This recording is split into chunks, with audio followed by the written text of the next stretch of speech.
귀한 찬양 감사합니다. 여러분 모두도 최후 승리 얻을 때까지 험한 십자가 붙들고 나아가실 수 있기를 바랍니다. 오늘 요엘서를 살펴보는데요. 이 요엘서는 이스라엘의 멸망이 임박하기 직전에 주신 하나님의 경고의 예언이 들어 있습니다. 멸망이 직전, 목전에 있었던 그런 상황이죠. 1장을 보면 엄청난 수의 곤충들이 와서 식물들을 다 갉아먹는 이야기가 나옵니다. 어떤 곤충들이냐면 풀무치, 메뚜기, 누리, 황충이 이렇게 연속적으로 와서 모든 식물들이 황폐하게 된다 말하고 있고요. 또 2장 앞에 부분에 보시면 엄청난 군대가 메뚜기 떼처럼 이스라엘을 공격할 것이다 이렇게 말을 합니다. 그리고 11절에 보면 이러한 멸망을 주도한 분이 누구냐? 바로 하나님이라고 하는 사실을 설명하죠. 요엘서 2장 11절 말씀 이렇죠. 여호와께서 그의 군대 앞에서 소리를 지르시고 그의 진영은 심히 크고 그의 명령을 행하는 자는 강하니 여호와의 날이 크고 심히 두렵도다. 당할 자가 누구이랴.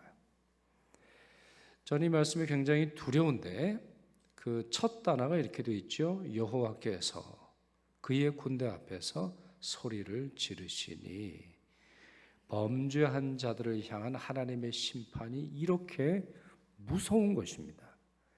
하나님은 범죄함을, 하나님은 죄악을 더 이상 참고 보기 어려우신 그런 상황에 놓여 있죠.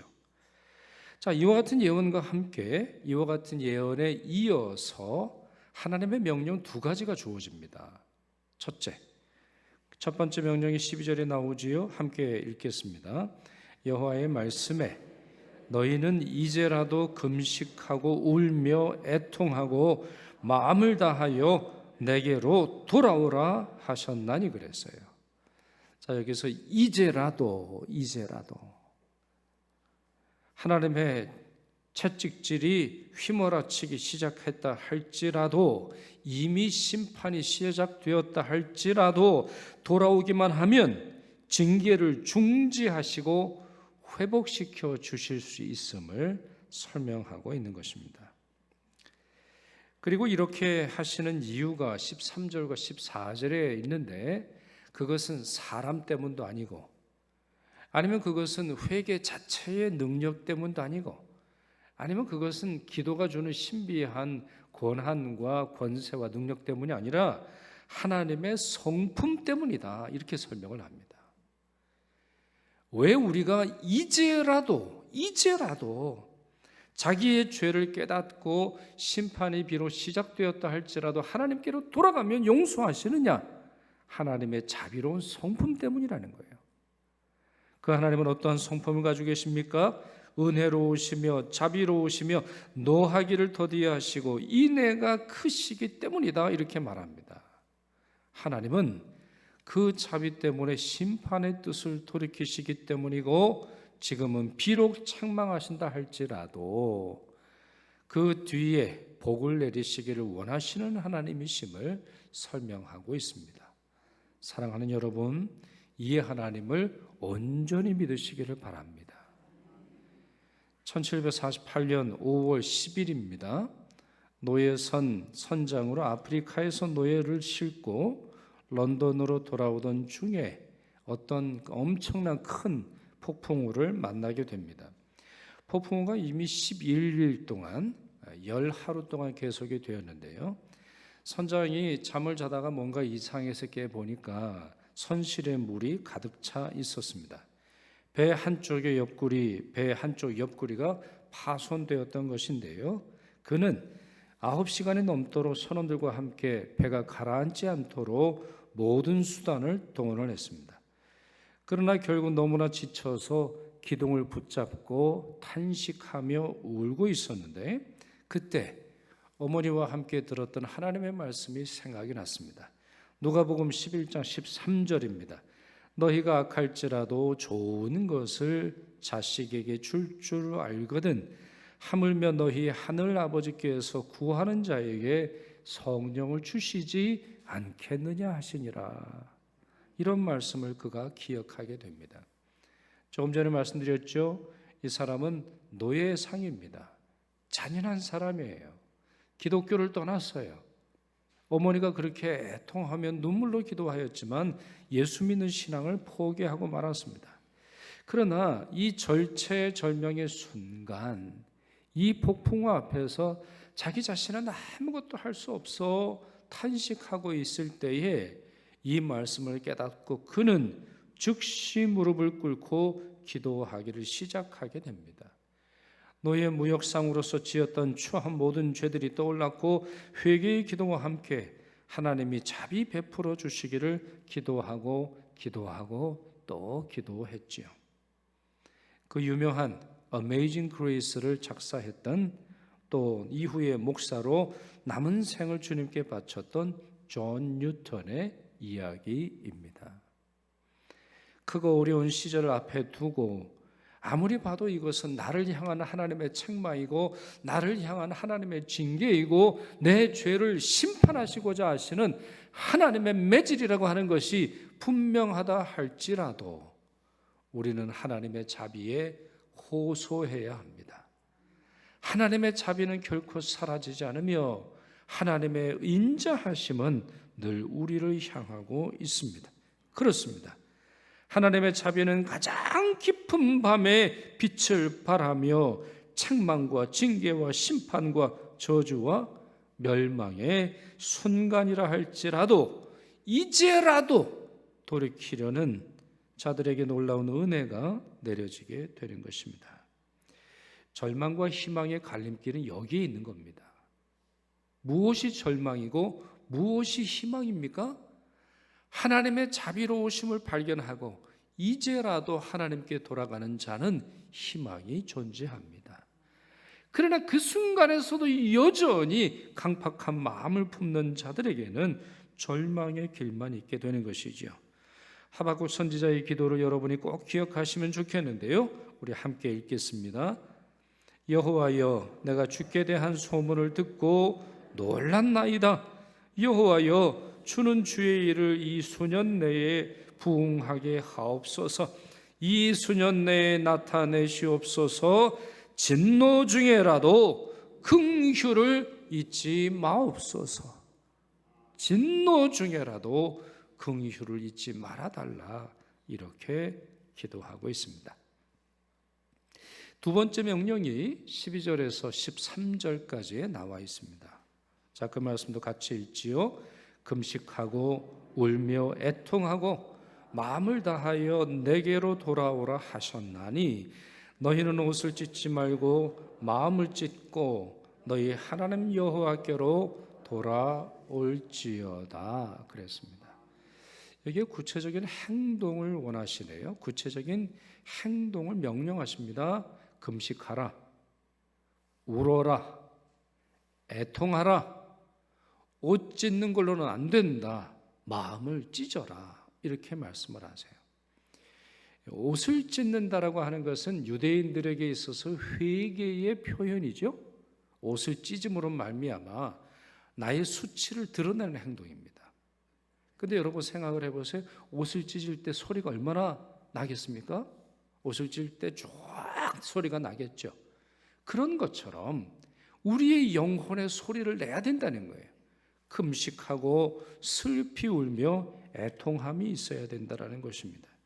마땅히 누릴 수 있는 것도 절제하면서 간절히 하나님의 자비를 구하라고 하는 말이고, 형식적 회개가 아니라 진짜 회개가 필요하다라고 하는 사실이고, 진짜 회개는 마음을 어디에 두고 있는지에 의해서 결정된다는 것입니다. 마음의 문제라는 거예요. 예를 들어서 몸은 예배당에 있어도 마음은 집에 가 있는 사람들이 있어요. 입으로는 하나님께 회개하는 것 같지만 실상은 적당히 회개하고 많은 복을 받으려고 하는 말에 지나지 않을 때가 있어요. 찬송을 부를 때 조금 전에 우리가 불렀던 찬송이지요. 주 예수보다 더 귀한 것은 없네. 세상의 명예도, 세상의 자랑도, 세상의 부귀영화도, 세상의 어떤 것도 예수 못 바꾼다. 우리가 이런 가사로 불렀단 말이죠. 그런데 그것은 입술의 가사일 뿐 실상 그 노래, 그 찬양이 그치고는 세상 즐거움을 향해 달려가고 있고, 세상 즐거움을 얻기 위해서는, 세상 자랑을 얻기 위해서는, 세상의 쾌락을 얻기 위해서는 시간도 재정도 예수 믿는 신앙도 아까워하지 않는 것이 우리의 실상이라는 것이죠. 이런 시도는, 이러한 행동은 변장일 뿐이에요. 여러분 변장 아시죠? 요즘 20세기, 21세기에 화장술이 하도 발달을 해가지고 도대체 하여튼 신비한 일들이 많이 있어요. 유튜브를 보면은 화장을 했더니 전혀 다른 얼굴이 되는 거예요.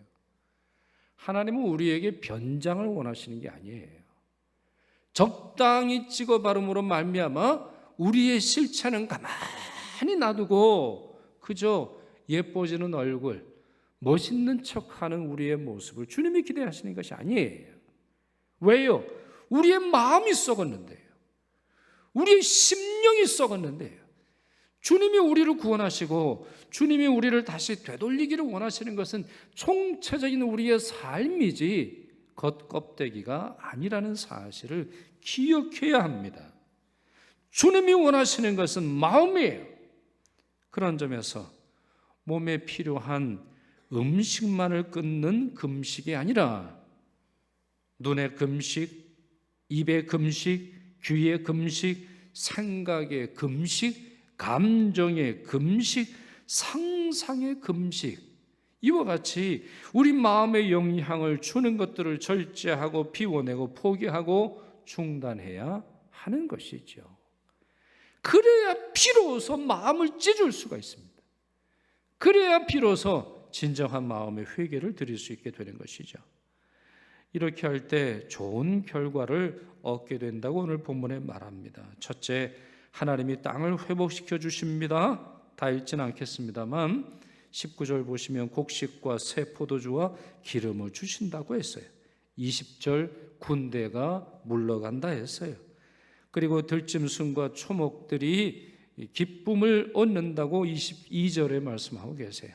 그리고 24절에서 25절 이른비와 늦은비가 예전처럼 내리고 메뚜기와 곤충들이 먹어버린 것들을 되돌려 주십니다.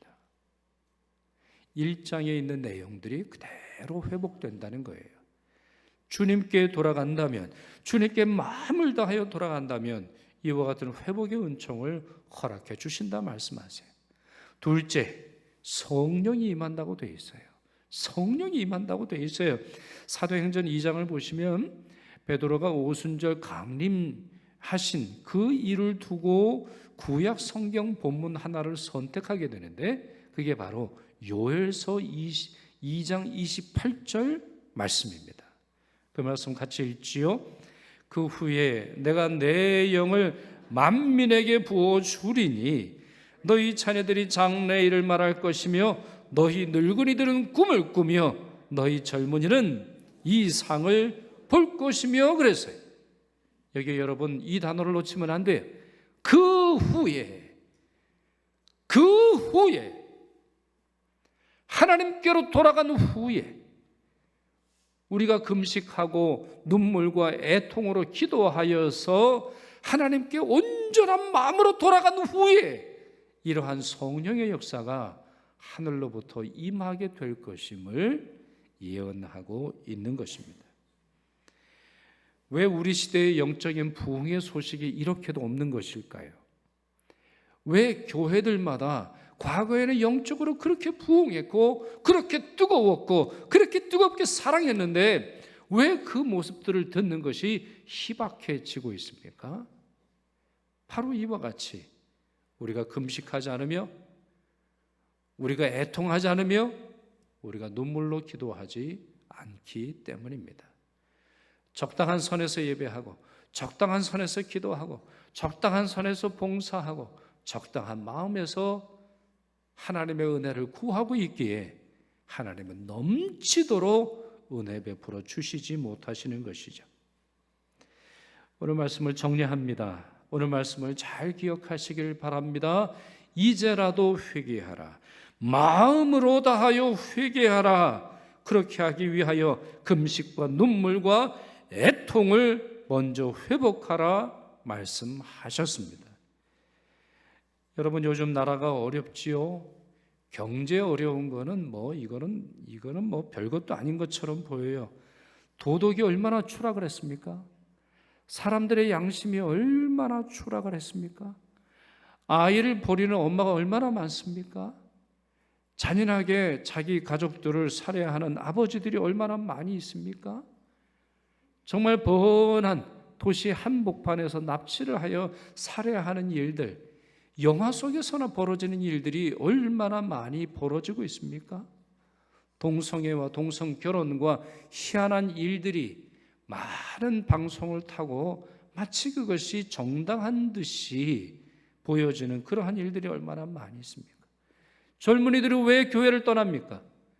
젊은이들이 왜 예수 믿는 신앙을 포기합니까? 그 이유는 우리 안에서도, 우리의 마음에서도 하나님께 온전하게 돌아가는 마음이 사라졌기 때문은 아닙니까? 본문 15절에서 17절까지를 읽어보면 이와 같이 이제라도 회개하고 마음 다하여 회개하고 금식과 눈물과 애통으로 하나님께 돌아오는 것은 성도의 책무 중 하나로 설명하고 있습니다. 금식일을 정하라, 성회를 소집하라, 성도들이 모여서 기도하라, 이렇게 선언하고 선포하고 있습니다. 이제 말씀을 정리합니다. 오늘 아침만이 아니라 늘 나라와 조국을 위해서 기도하시는 여러분 되시기를 바랍니다. 마음 다하여서 기도하시기를 바랍니다. 청년들이 다시 돌아오기를 위해서 기도하시기를 바라고 그 일을 위해서 눈물로 애통함으로 금식하며 기도하시는 여러분 되시기를 바랍니다.